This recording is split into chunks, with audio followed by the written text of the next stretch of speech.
Good evening.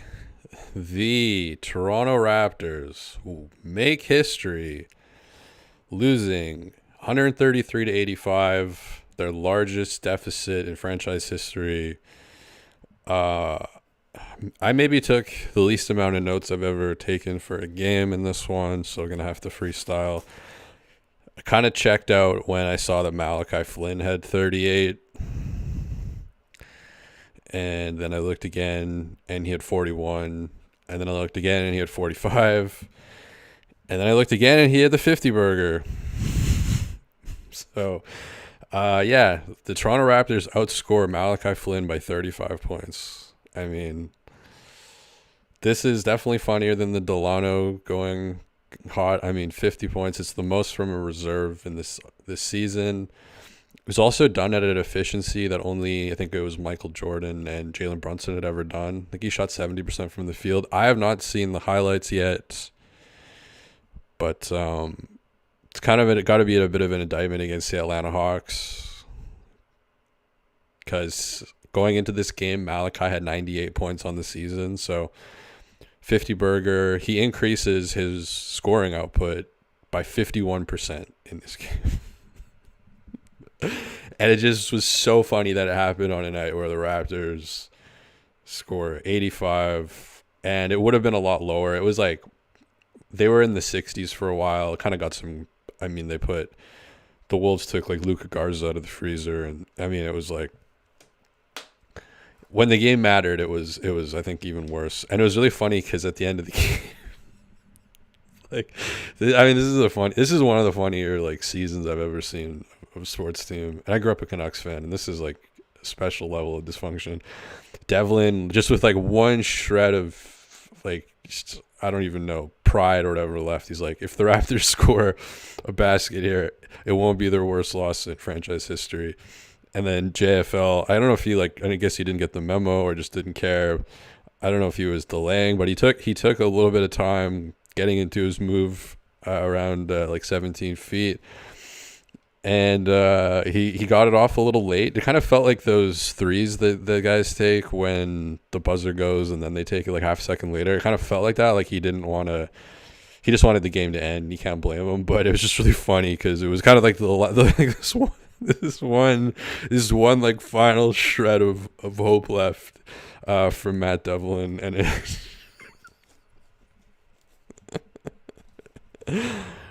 um. Yeah, I mean you see the starting lineup. You got McDaniels versus McDaniels. And somehow it was like 19-23 at one point in this game. Like it was kind of close in the beginning. The Raptors were getting anything they wanted in the paint.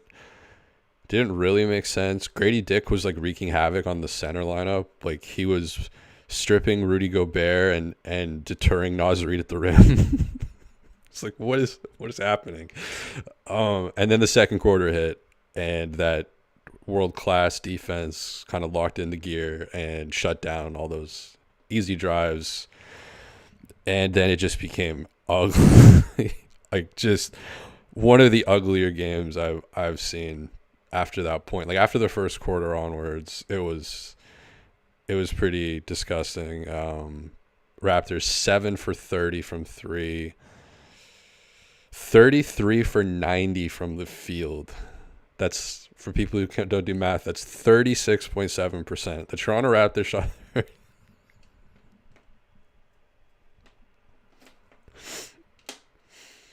mean, there's been a lot of games where they're at like 40, 42, but 36.7% from the I mean, wow. There was just some really inefficient nights. Mr. Williams, I think it was Malik Williams. Wow, he did not look ready for this game. The lights were a little bright. I mean, I think he airballed half of his shots. Like no disrespect, but it was noticeably he did not look like he wanted to shoot that ball, and they were just really short. Like just no mustard on the shots. It's like he kind of forgot to like flick his wrist or something because they were. I mean, he had a very tough night, and even when the Raptors were getting anything they wanted at the rim. My man still managed to go 0 for 7 in 31 minutes. Like, he couldn't capitalize on that. He got 31 minutes in the starting lineup. I don't know if I've ever seen an opportunity less taken in my life. And it's not like I don't even know if it was an effort thing so much as just like a wow. If this is like an audition, you showed up to the audition and did like the Tobias Funke, we're having a fire sale. Like you just completely missed the assignment. That was tough. I mean, congratulations, 5 rebounds. That's nice. But 2 blocks as well. Shouts to that. But yeah, I mean, I think they're pretty desperate at this point, and they just need like a large body, so that makes sense. And then yeah, you've got McDaniels and McDaniels in the starting lineup. I mean, we're at the point. I mean, 15-game losing streak is one thing, but we're also at the point where Jalen McDaniels leads the Raptors in minutes tonight at 37 minutes. So that's the guy leading. What's like Justice Winslow up to? What was that other guy's name? He was really Kevin O'Connor. What happened to what, like, this can't be the best. I mean, I know there's a lot of injuries, but this can't. There has to be, like, can't they just go into the G League and find, like, I mean, I'm sorry, but it's, you had Jordan. I mean, okay, the few notes that I wrote down are all just like really funny. Like, there was 4 straight turnovers in the fourth quarter. I mean, the game is already over at that point, but it was Wara, Grady, JFL, Williams, and Gay, and I mean. Oh my God! What an adventure that looked like an unranked, like, team that misses March Madness by like a huge margin. That was like a Div 2 from like North Dakota. 4 straight turnovers. They just. I mean, there's not a lot of dribbling with those guys. Wara, Grady, JFL, Williams, and Gay. Not a lot of dribbling in that array of players, and that was some of the worst. That might have been the worst basketball I've seen from the Raptors this season. Like, that was just horrible. There was 3 plays in a row where Jordan Wara, he bobbled it. It didn't turn into a turnover. Like, it could have really easily turned into a turnover, but he kind of like bobbles it a little bit. Next play down, he does bobble it into a turnover, and then gets a turnover again the next play down. Like, it was 3 plays in a row where he's just like. And then it's really funny because when he gets 8 feet from the rim, I don't know if there's anybody on the team who has like better touch in that area, but his handle is like really strange because he can get through traffic. Like, he can get to the rim, and that's one of his strengths, and obviously that requires a handle. You have to be able to dribble it to get there. But for some reason, when he's like out on the perimeter, it's just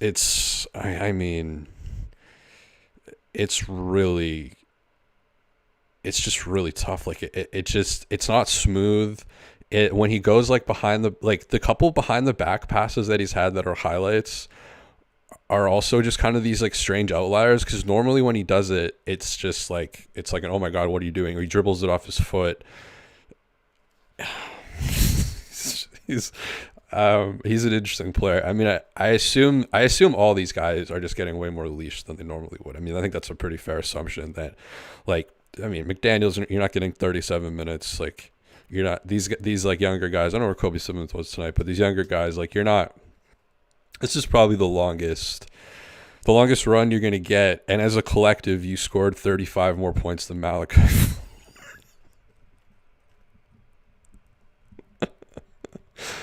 I mean, a lot of these guys are not established. I mean, it's weird. I was almost going to say, like, there's no Bruce Brown, no Kelly in this one too. Quickly was just kind of by himself. Just like, I guess I'll do this.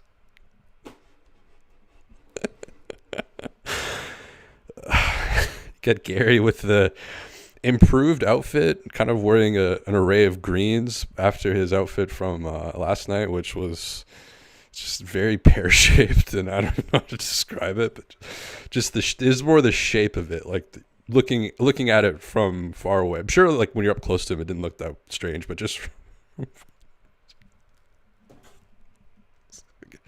something from like a Lemony Snicket book or something. But so I noticed too, Grady's kind of weakness, and he's turning down open threes, and he wants to kind of get into the dirty places, and that's like cool. It's like, whatever.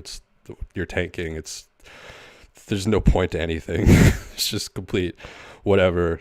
You may as well just be a nihilist and just try to do stuff that you want to do.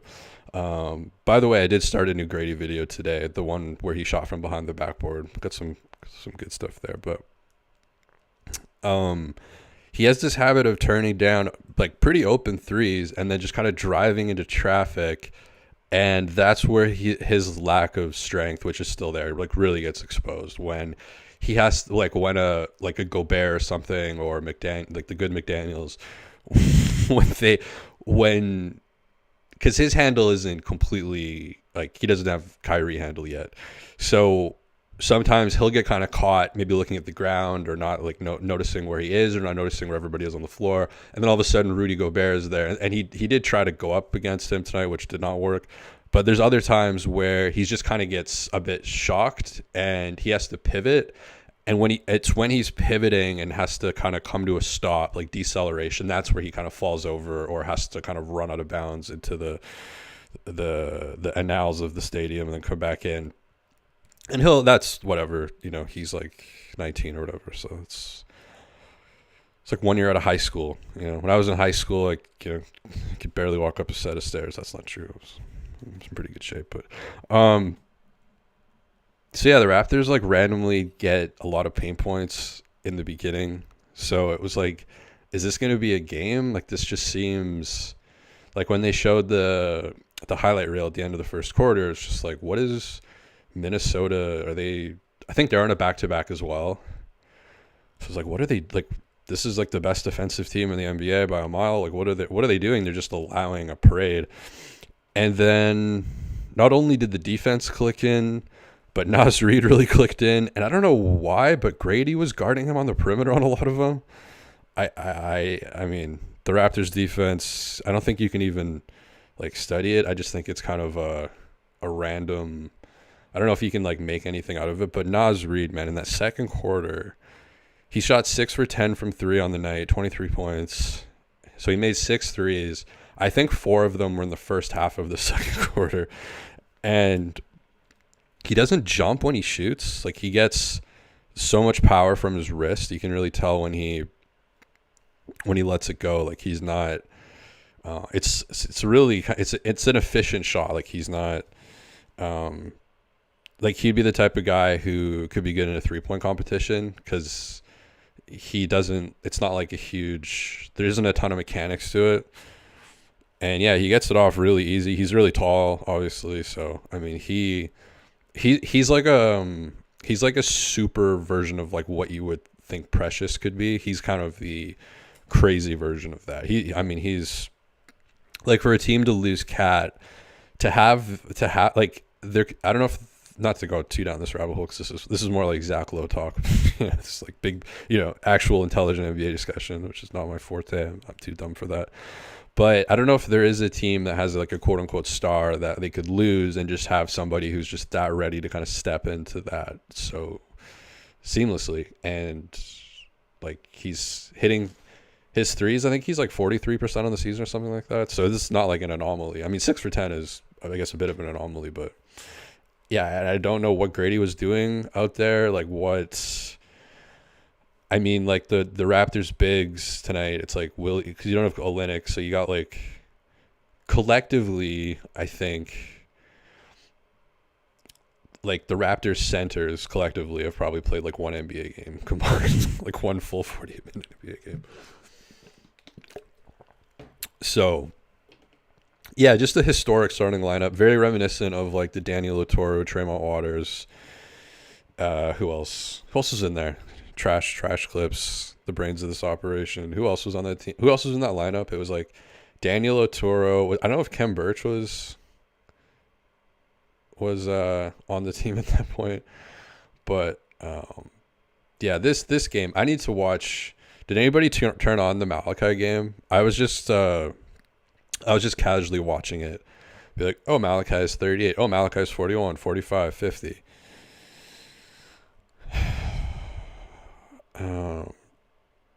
Yeah, so there was one play where, by the way, Nickeil Alexander-Walker kind of has a Larry Bird shot mechanics. Have you guys noticed that? It's kind of like it's from the side.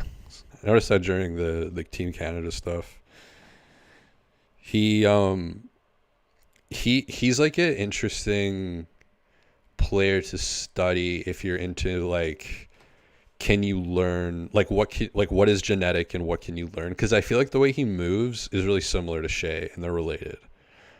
And it's just like, is there something like in their genetics that makes them more predisposed to like be able to move in that very kind of silky kind of yoga kind of way? Like, is there traits like longer legs, longer arms or something? Do they maybe train the same way? That also has a huge factor in it. But I would just be interested because like there's times where you can kind of close your eyes and just like watch the way he's moving around the court and you're like, is that Shea? Like obviously his handle's not anywhere near Shea's, but just the way he, like the biomechanics of how he moves is probably more like Shea than any other player, and they're related. So it kind of just is like, that'd be an interesting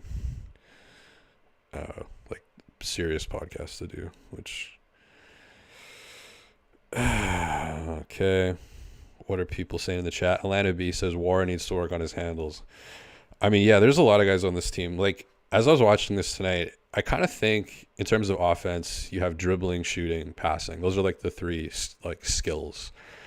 And if you kind of gave a point for each of those three things and you totaled up all of them on the Raptors in some of these lineups they have out there, like these are not the most like skilled lineups. And I still think, like, not to get too down this rabbit hole, but I still think this is a hangover from the whole Vision 6-9 thing, because now you're kind of seeing a similar thing with like, this is kind of Vision 6-2 now. There's a lot of these kind of smaller, not like my height, but like smaller. Are they twos? Are they threes? Are they combo guards? There's kind of a lot of these guys in these positions going for these spots. I mean, they're not particularly fighting very hard to maintain position or spots in their rotations.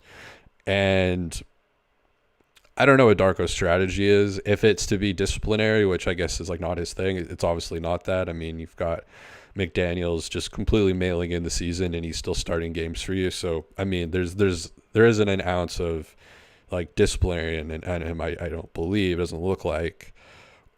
Or I'm just saying that like hypothetically. That's like one way to look at it, which kind of does kind of seem valid. But the other way is just is the season, are they all just kind of like, you know, whatever. Like it's just smoke sativas before the game, have some coffees, and just kind of roll with it. Just do whatever, man. Just sometimes I think they're just like rolling a dice. Like, how are you coming up with these things? Like, how are you generating these lineups? It just doesn't. I don't know. It just doesn't really make sense. But yeah, it's just a funny year in general, and this was probably one of the funnier nights of the year. I think the Malachi, like, scoring 85 points, I don't care who you are in the modern NBA. That's it's not headline low, but it's borderline. And without that garbage time push, you were probably more realistically flirting with like a 76, 78 point output. And I mean, to shoot 36% from the field. I mean, you have, like, just looking at some of these numbers from some of these, like, just a lot of people really just cannot, like Garrett Temple. I think he took 5 corner threes, went 1 for 5 from 3. He was like posted up in that left corner, just was not working for him. 3 for 11 from the field tonight. Malik Williams, is it 0 for 7? Even quickly like caught the bug. Like quickly was out with quickly was just quickly being on the floor with these guys. He went 7 for 17. Grady 6 for 17. McDaniels 6 for 15. So that's your starting lineup.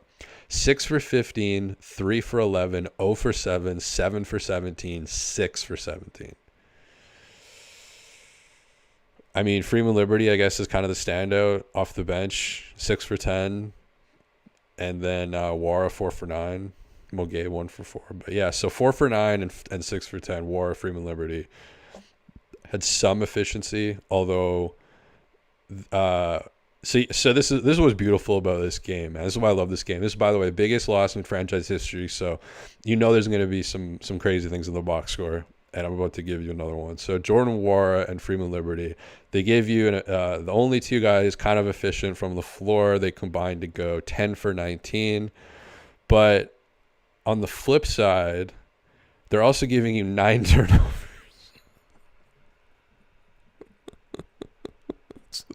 That's quite a few. Wow, that's not good. When you don't want to combine with someone to have 9 turnovers, and Freeman Liberty with 5 turnovers, Wara with 4. That's Moguet with 1. So that's 10 turnovers on your bench, and yeah, 11 assists, 10 turnovers. That's Raptors only 19 assists in the game. Strangely enough, Wara has the most. I mean, no Olynyk, no. But yeah, I mean, I guess getting assists is kind of. I don't even know if you can look at assists in this game when the team shot 36% from the field. This is just like a funny game. You know, there's just nothing really else. Funny season, funny game. I mean, it's crazy how many players played for the Timberwolves. The Raptors had 8 guys, I think, that played. So the Timberwolves have their starting 5, obviously, and then off the bench, they have Minot, Miller, Warren. So these guys all got minutes. Minot, Miller, Warren, Anderson, Garza, Morris, McLaughlin, Nix, Moore Jr. So they got 1, 2, 3, 4, 5, 6, 7, 8, 9. They got 10. They played 15 guys tonight. So they were really giving you garbage time. Like they were really giving you those 85 points. Like I mean, it could have been a 70. This game could have easily been a 72-point game. But the Timberwolves, you know, they're second night of a back-to-back.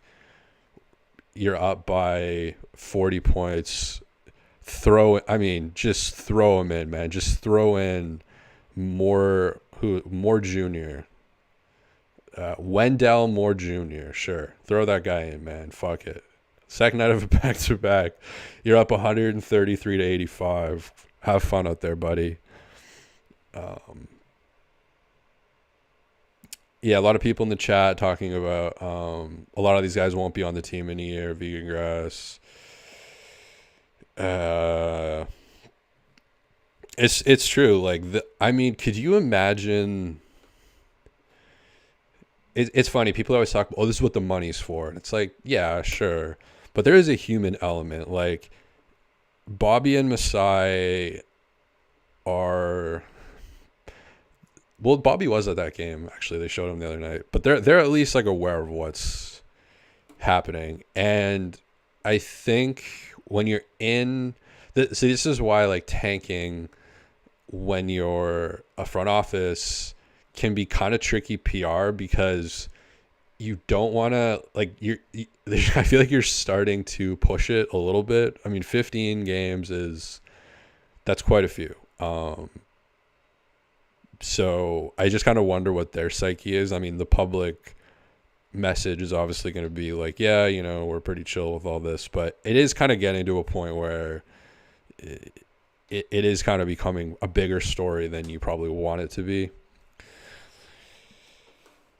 Maybe it's not there quite yet, but I mean, again, we've gone over these games. Like I'll do maybe at the end too of this stream. Like really, realistically, the Wizards and the Nets maybe. But the Raptors have lost to both those teams recently and have probably even less guys now than they did when they played them. So, I don't know. But even despite a 15 game losing streak, they've only gained like a game or a game and a half on the Grizzlies. Portland is, I mean, generational as well. I mean, you got DeAndre Ayton, Scoot Henderson. Just they're also, I think, lost 11 in a row or 12 in a row. Portland. They're really cooking. I mean, they didn't invent the modern tank, but man, did they innovate on it, and they really contributed a lot to the culture. Trash Clip says that lineup that Tampa that I was talking about before was Bembry, Birch, Flynn, Gillespie, Stanley Johnson. I remember that. What was the Cleveland lineup with Danny Lotoro, though? Vanessa P., what did Matt Devlin have to say about the game? Honestly, I think for him, that's a good how it was. I think even for him, he just kind of checked out. Like, they were starting to talk about college and NCAA, just kind of random. I mean, when it's 85 to 133, but yeah, Devlin isn't going to say anything negative about the team. So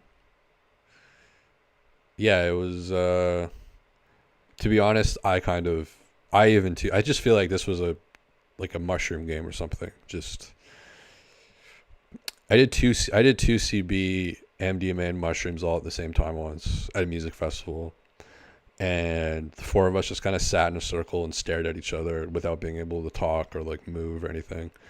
And that's kind of what this game felt like. I just had this kind of like disassociative, frozen feeling. And that's going to happen when you have 19 assists and you shoot 36% from the field, resulting in the worst loss in the franchise history. There's going to be, anytime you have the worst loss in franchise history, there's going to be some weird, like, salvia drug trip vibes.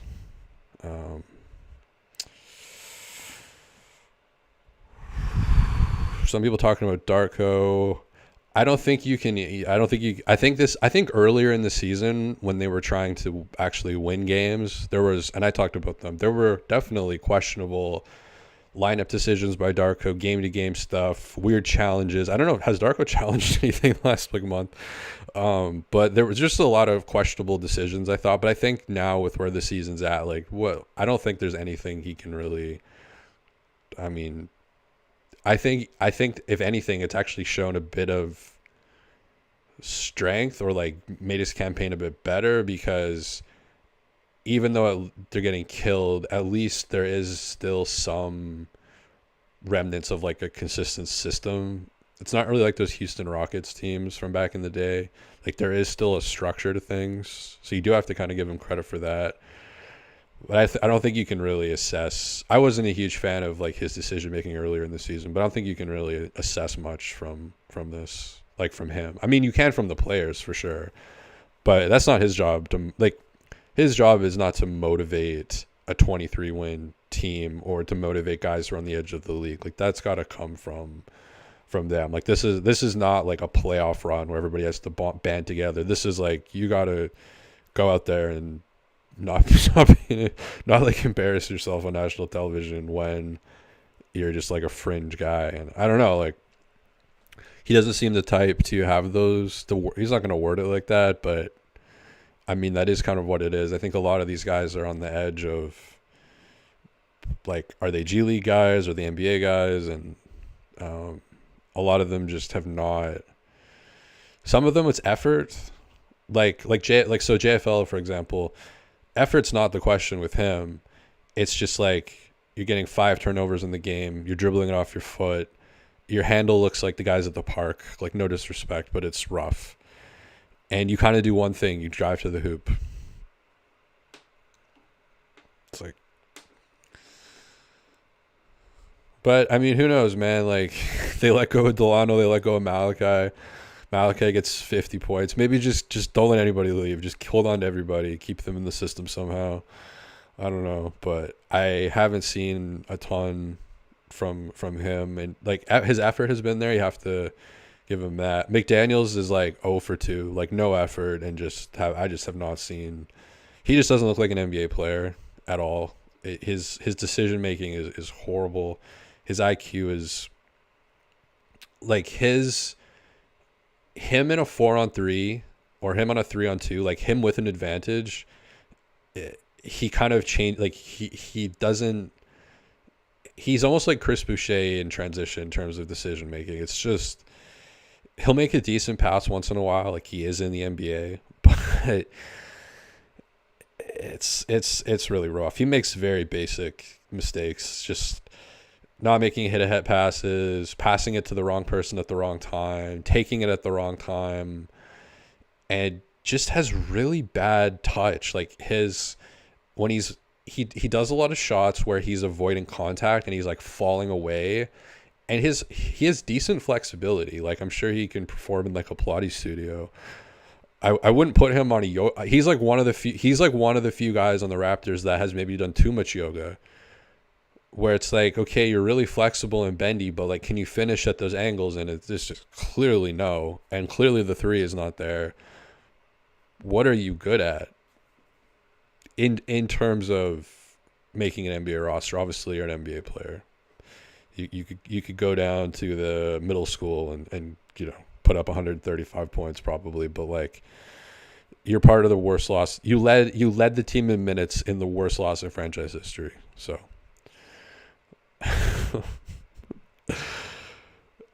here we go. Trash clips. The Cleveland game you're talking about was Watanabe, Mihailuk, DJ Wilson, Boucher, and Banton. What about Otoru? Otoru came off the bench, I think, in that game. Why do I know this? You're right though. But did Otoru never start for the Flash B says Portland just won today. Okay.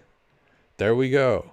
So Portland now has 20 wins, which I feel like just one of the most disturbing images in my head is every time I check the standings, Portland has 19 wins. They've been, oh my God, just seeing that 20 win is incredible. My God. That's so beautiful. Portland Trailblazers, 20 wins. So now their winning percentage, so they've won 26% of their games. Raptors have won 30.7% of their games. So it's still really slight, but like in seasons like this, you really do have to just grasp at whatever you can. Sand falling through your hands.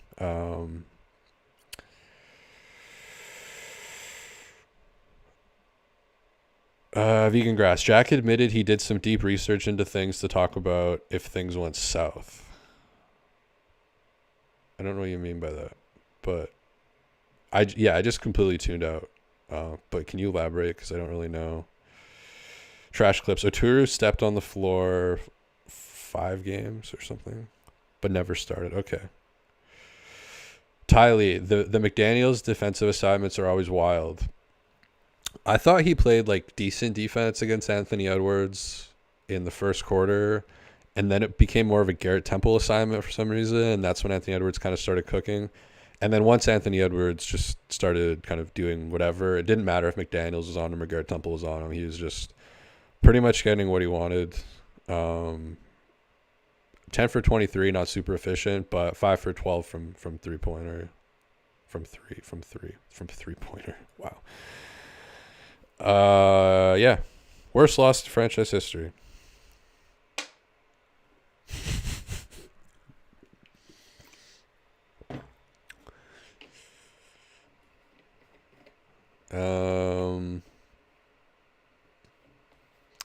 Good for the Timberwolves, man. I've always kind of liked the Timberwolves just as a random team. Growing up a Grizzly fan. Timberwolves, it's a small market Western team. Had a Kevin Garnett jersey when I was really young. It was the old blue one that I still think they should go back to. Number 21. The 2 and the 1 were in a really cool font. But this is kind of the first time they've been relevant since then. They got a deep team. Playoff wise, I don't know. It's like you gotta prove it, but I've been measuring all the playoff teams and how they've played the Raptors, and this was you gotta hand it to them, man. Again, the Orlando Magic. I keep saying this. I know people are sick of this probably, but the Orlando Magic beat this Toronto Raptors team twice in the same week by an average of 12.5 points. The Minnesota Timberwolves came in and properly did it by let's do by 48. So it's like 4 times more. So yeah, Raptors lose by 48 points. And just one of the uglier box scores you will see. Again, if you miss these numbers, once again, the starting lineup from the field for your Toronto Raptors. Jalen McDaniels, 6 for 15. Garrett Temple, 3 for 11. Malik Williams, welcome to the NBA, 0 for 7. Emmanuel Quickley, 7 for 17. Grady Dick, 6 for 17. I mean, if you don't have the bench guys, so the whole team shot 36.7% from the field. If you take away the bench scoring, the 4 for 9, the 6 for 10, I mean, you're probably at like 30% from the field. Like, I think the starters shot like 30% from the field, which is like insane. The Wolves shot 51% from the field, 46% from 3.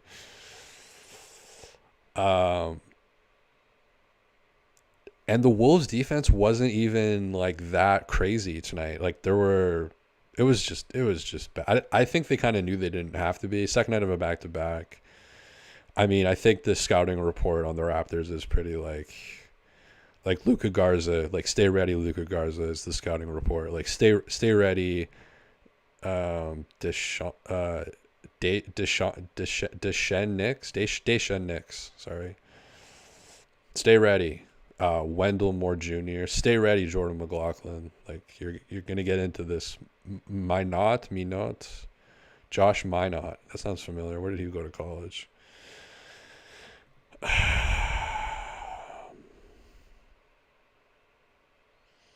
Jar says, I believe the Bucks will win by even more on Friday against the Raptors. Oh man, did you guys see the Doc Rivers quote? I was either last night or this morning, where I've talked about this before, but I was so happy when Doc Rivers got that job. Like, you have no idea how he is like the funniest. You could just take Doc Rivers and put him in a show like Sunny in Philadelphia, Arrested Development. Like, he has the same level of just like complete lack of self-awareness and confidence in himself. He's just like he's like a television character, and he's just always delivering. Like, he just never stops delivering. So he had this soundbite where he was asked about, because the conversation now is like Adrian Griffin, I think, was like 30-14, and Doc Rivers is like 15-14 or something. Like, he's lost as many games in half the amount of time or whatever. So his like answer, his quote was, he's like, yeah, I've really taken a step back, taken it all in, and like watched how we operate on the road, and there's just a lack of professionalism through like a bunch of our staff and how we operate and how the team operates. Oh my god. Could you imagine if Darko did that? Like, yeah, it's just when we were in New Orleans, it was just like the people, our staff was just so lazy and disrespectful, and the organization's a mess. Like, I mean, and it's just so funny because like Giannis earlier in the year like called out the equipment manager and said like everybody has to be better. The equipment manager has to be better. What is like, are these equipment managers just like passed out in the back of the bus, just like drinking whiskey? Like fucking like Ray from Trailer Park Boys, like way of the road boys. Like, what is going on with these Milwaukee equipment managers? Oh man, but no, I love Doc Rivers is so funny, man. Like, he won a ring 16 years ago with a super team, and like congratulations. But I don't know if you've noticed, but a lot of things in the NBA have changed, and even during that run, like, there was a bunch of game 7s against like 38-win teams. I mean, anyways, not to just he's so funny.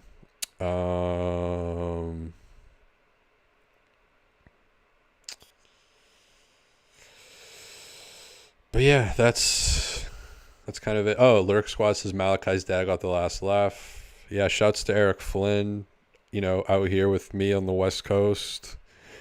hanging out. Shouts to Tacoma, Washington, home of Malachi Flynn and Jalen McDaniels, and both McDaniels.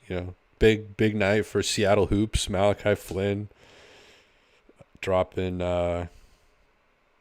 Seattle, Vancouver are basically the same city too. People don't know. Like, you get Tinder dates in Vancouver, Seattle. Like, it's closer than Kingston and Toronto. So there's like, when you drive between the two, the suburbs just like all connect. Like, all the Denny's on the side of the highway, they all create, and the marijuana dispensaries, they all create like this chain. It's like going through this like tunnel. You're just going from one area of the city to the next.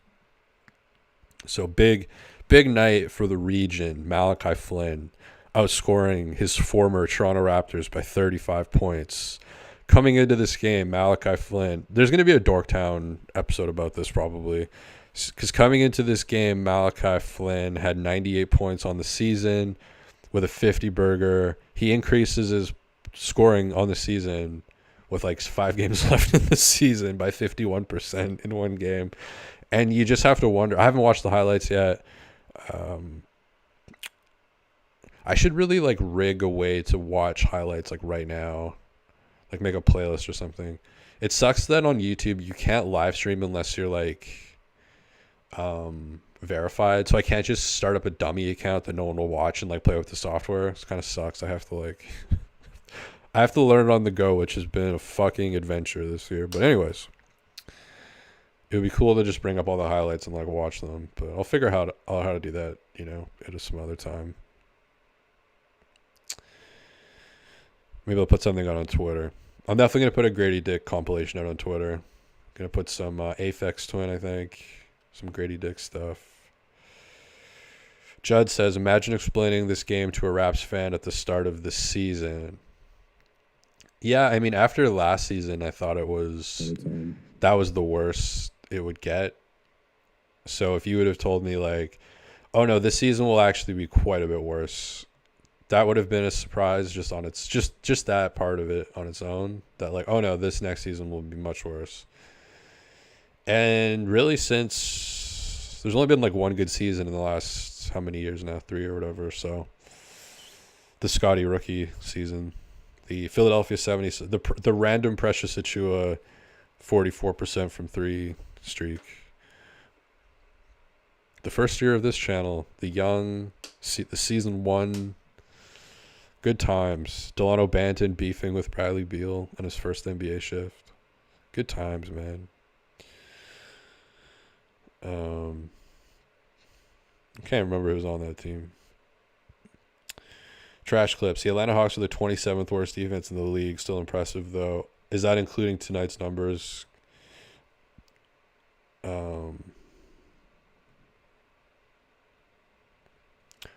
Private live stream, says Vegan Grass. Interesting. I had never thought of that before. Can you even do that? That's a good idea. Because, yeah, there's stuff I want to, like, fuck around with, but it will literally, because I'm dumb as shit. It's not just something I can quickly, like, oh, I'll just get this playlist ready to go. It's like, I know I'm going to have to play with it for a long time, and no one wants to watch that.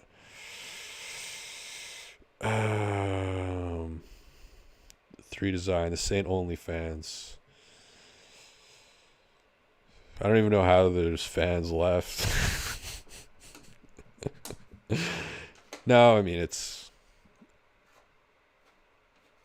I don't know. How do you even like talk about this season? Because there was really only one stretch where they were actually good. And that was between, like, before the Siakam trade, which, by the way, I don't think we talk about enough how they got just rinsed on that trade.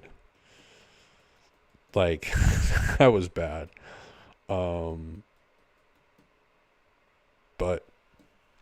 yeah, that was kind of the one part of the year in between those trades when Quickly and Barrett came over. Siakam's still on the team. Scotty obviously still there. I think Jakob got injured. But even, I think there was a game or 3 where, like, Jakob was in there, too, before he got injured. And there was all... And it looked really good. And then they just got killed on the Siakam trade. I'm sorry, people. I'm sorry, folks.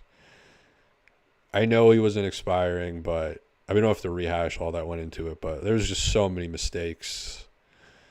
Even like I don't talk about like the coaches or like the front office that much because I know that I'm not that smart. But there's some things that even like dumb fans can see, and I think everybody could see that that was not like, if you're talking about maximizing, like forget about all the personal stuff, like that's hard to measure or hard to know what the reality is. But if you just look at the cold like asset value exchange, like I mean, no disrespect, but yeah, they got, I mean, the Quickly Barrett trade obviously looks very good. If you're going to be an optimist, you'd say they kind of balance each other out. But it's tough because like Siakam was, I think at a time like before Scotty, was in like all-star conversation, Siakam was probably their most valuable asset like at one point in that first season. Like the haul they could have got at that point, or even extended him, and then and that's the thing, like it's not even just they could have got a haul when he was at his peak. They also could have extended him and then traded him for a much higher value and just given him it's just so stupid. Like I think anybody can look at that and just be like, yeah, that was stupid. Like, I mean, Rudy Gobert gets 5 first-round picks, and you get 3, and like it didn't seem like there was a first-round pick available for Bruce Brown, and I think this season is such a wash that no one's really going to judge Bruce Brown. I don't think front offices will be like, oh, Bruce Brown was minus 3,050 on the Toronto Raptors, which is something. It's like minus 250 or something crazy like that. But I don't know how many teams he really makes sense on, just because he's such a niche. Like you've seen this year what just on the like Bruce on the loose looks like, and like, wow, it is just erratic, inefficient, chaotic, horrible to watch. And I was actually like kind of grateful at one point that he wasn't in the game tonight, just because it felt like there's just more. I don't know. Just I think like he's underperformed the most out of anybody on the team in the last like little while, but he has no reason to perform. So I don't know. Trash Clip says the Siakam, Barnes, Pirtle, IQ, RJ lineup was 3-1 together. Man, they only had 4 games together. And that loss was against Sacramento, where there was an incorrect non-call on IQ that would have sent the game into OT.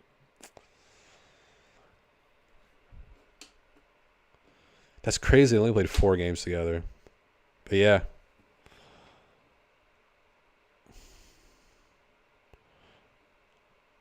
It's tough because then you're kicking the Siakam can down the road even further I don't know. Either way you look at it,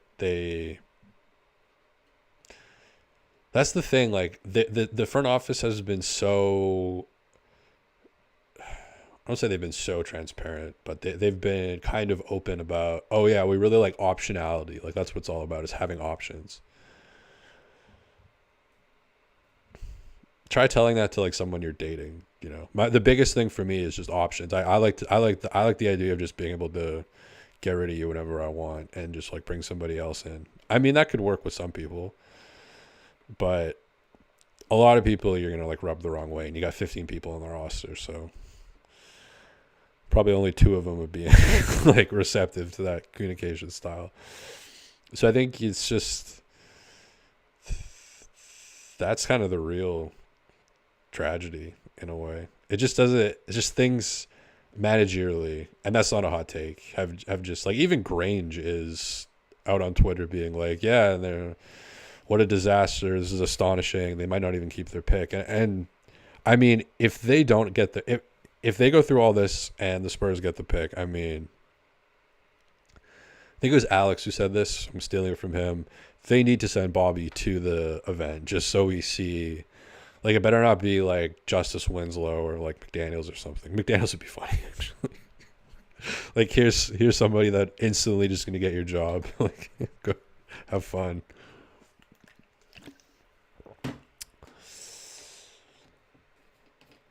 I think he like tried a little bit harder in this game by like a 20% margin, but I guarantee you it's just because his brother was on the other side of it. Like, that's just, I don't think you can even give him, that's just the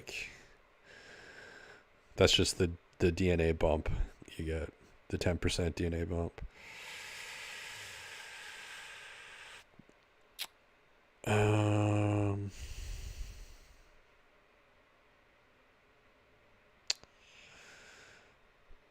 But yeah, that's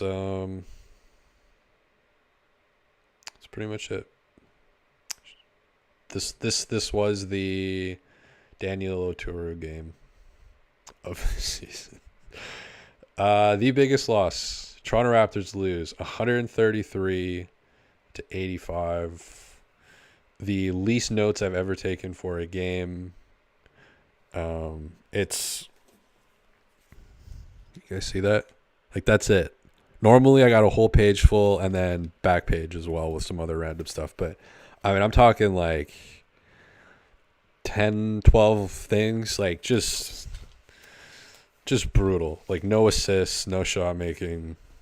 The worst loss in franchise history. So all you can really do is laugh. And shouts to Malachi, shouts to Como